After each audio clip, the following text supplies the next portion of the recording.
Okay, so this is going to be sort of like a follow-up from another video that I've done recently. I just want to sort of touch up on the recent mid-chapter update that Dead by Daylight dropped on us, and sort of just read the community room. And this is all going to be before we do another open mic on my channel, which is going to be live on stream.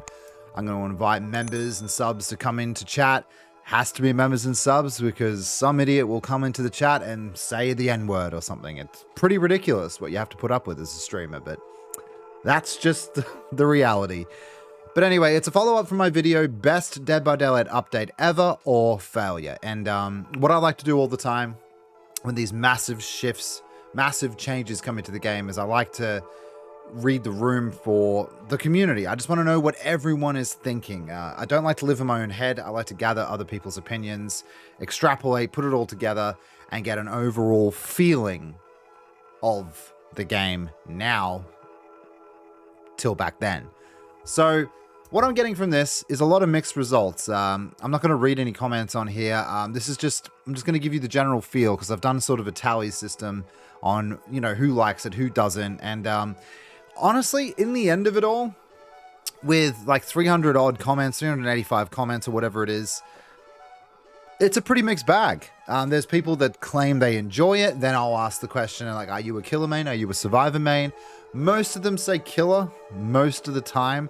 So, you know, a lot of killers are maybe sort of getting this influx of enjoyment because they're winning more, maybe. I don't know. This is just what I'm reading into.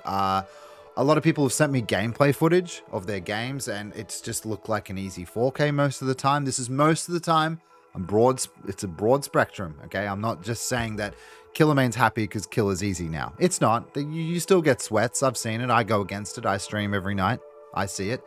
But Killers generally are having more fun now, I think, from what I'm reading, than they ever have. And while I do think that's good that a role is enjoying it more, how long can that go for? Like, I mean, if I'm just getting easy 4Ks every game, and this is just my opinion, this is just my opinion, I don't find that fun. I like to struggle for it, you know what I mean? I really want to earn that 4K. If I'm not earning it and it's just like a baby trapper, which is what you guys saw last night on stream. I played against a trapper with like 50 hours. It's really, you know what I mean? Like, it's just like, there's nothing there. There's no substance. The chases were easy. There was no interaction. I had no fun with it. I just did 3 gens and ran away from him a bunch of times. Really nothing to it. So killers, I think, are finding it a little easier now most of the time. Obviously, there's the sweats there, and then that's that. For Survivor, solo queue, I think it's like pretty nail on the head. Solo queue sucks right now.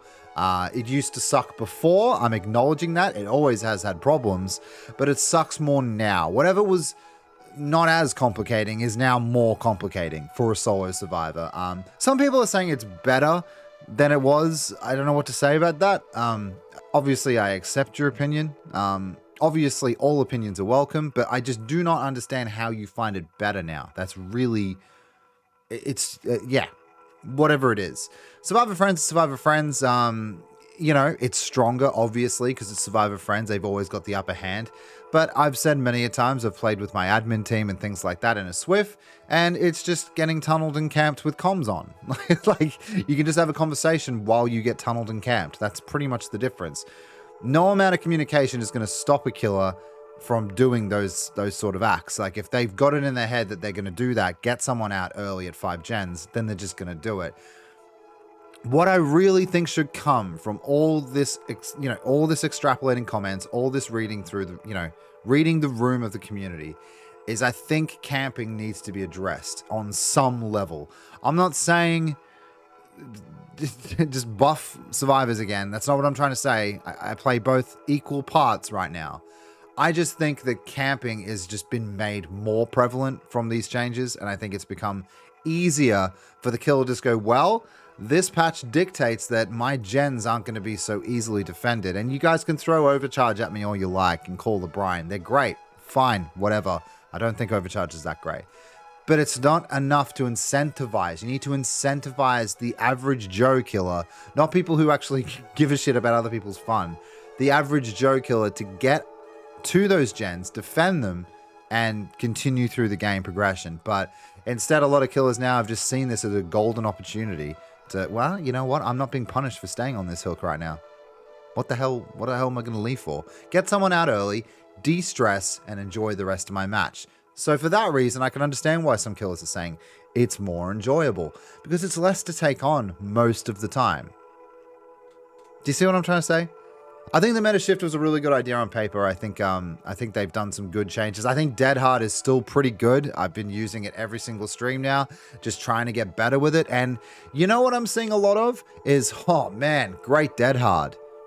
From killers as well. That is a massive shift from, oh my God, it's Dead Hard. God, GG easy, just, you know what I mean? Freebies and all that stuff. I'm actually seeing that was a really good Dead Hard. Well done. What a change.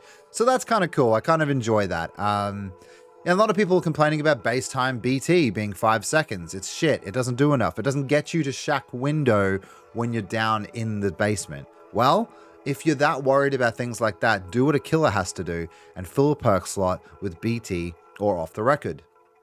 Just an idea. I'm seeing so much of that, and that's kind of bugging me because you have these tools where you can make life a little bit easier for you in the areas that you are worried about. So there's a bunch of things that I really agree with and a bunch of things I don't. I think that's the same as any normal person in this kind of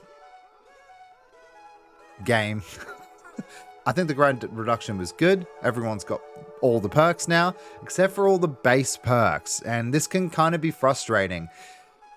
It doesn't take that long to do to get all those perks on people, but it's still something. It's still something we have to grind. But not only that, and as small as it is, granted, the blood web is too small and you don't get iridescence until level 40. And I'm talking about iridescent add-ons and things like that. Purple add-ons, green add-ons are somewhat common. Purple and iridescent are pretty much impossible to do. And I know I'm not going to put my hand up and say poor streamer or whatever, but I have my community make me builds to play with killers, make me different things, even survivors. And all the time, it's usually a purple or iridescent add-on. And I'm forever in this state of having 3,000 blood points because obviously I'm doing my solo matches, but you're getting a lot of just 5k games because you're tunneled and camped out early. Is this fun? Not sure. So it can be a bit of a pain. Obviously, yeah, I enjoy the grind reduction being the fact that all the perks are available to us bar the base perks, but you'll get that pretty quickly. But on top of that, with everything else, my last video and then this kind of a checkup video, I ask you guys, is this the best Dead by Daylight update ever? And my answer would be, from what I've read in my comments, other people's comments, I've checked out other content creators' videos, I've been on the forums, I've been all over the place reading the room. I'd say it's, most people, by a small, margin, most people are pretty unhappy. I'd say it'd be like, someone said last night 60-40, 60% of people are pretty unhappy. I think that might be all right. I don't know if you want to create that gap and be so divisive in a community. I don't think that's a good business move. And it's a bold strategy, but yeah, not a very good business move. But anyway, guys, sometime this coming week, not Wednesday, because Wednesday is going to be their Resident Evil Project W reveal.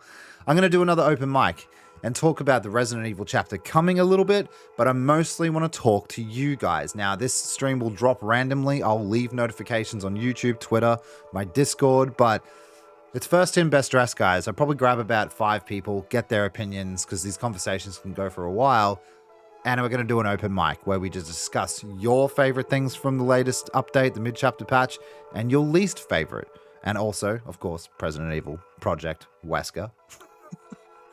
But anyway, guys, thanks so much for watching. I appreciate it. This is just me checking up on you, finding out what you like, what you didn't like from the latest mid-chapter patch. Don't forget to like, share, and subscribe. And also check me out on Twitter, Discord, and Twitch. All the links are in the description below. I'd love to have you, love to see you, and I hope you have an amazing day. Catch you later.